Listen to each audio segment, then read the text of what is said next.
زموږ ته ژوند خو نو د رښتیاو په ظاهره باندې په نامه باندې مسلمانان یو، لیکن په اصل حقیقت کې زموږ د مسلمانۍ سره یوه ذره تعلق نشته.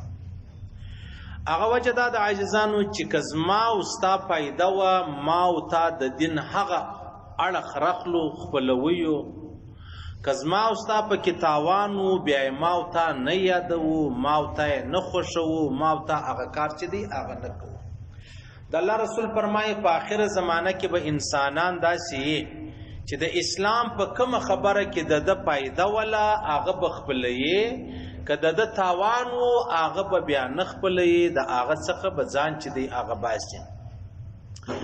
کله کله داسې پیښه سي یو سړی راسي د چا سره دعوه یي، نو هلته دوی سره ویلي کې په شریعت را سره کوي هم ستا خوښه ده، کې په دریم را سره کوي هم ستا خوښه ده.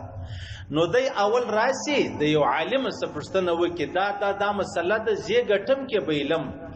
نو که مولوي صاحب ورته ویلې چې یا ته به بیلې صحیح سو ستا حق نه جوړیږي، بیا هغه سړي ته دی وایي زه په شریعت فیصله نه کوم درځم او ته یې په دریم کوو. په دریم کې خو نو معلومه خبره ده نیمه حق به نیمه شی وتا ته درکړي نیمه شی وده ته ورکړي، وایي مازې جګړه چې د هغه لرې کړي ختم یې کړي. ټیک سولو دا د الله رسول فرمایي دا د قیامت علامه ده. او په موږ کې دا خبرې 100% چې دی هغه موجوده هم دي او راکسته هم د رښتیاو خبره ده. هغه تفسیر عثماني مولوي صاحب فرمایي غالبا یو حدیث شریف را نقل کړی دی، که دغسې یو فقهي مسله را نقل کړې ده. وایي که یوه سړي بل ته ویل تر زما او تا په قرآن فیصله وکړو، هغه ورته زه په قرآن نه کوم فیصلې، بل ورته ویلې. تفسیر عثماني مولوي صاحب فرمایي په دغه تورې دا سړی د ایمان ووتی ولاړی و کفر ته داخل سولو چې زه په قرآن فیصله نه کوم.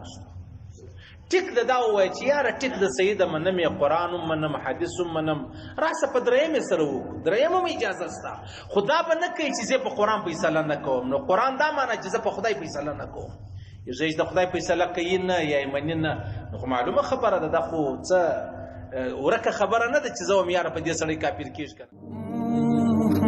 که غواړئ ځان د مهمو اسلامي معلوماتو څخه خبر کړئ، د الحاج مولوي نورالدین اغا په نوم فیسبوک پاڼه خوښه او له نورو سره یې شریکه کړئ.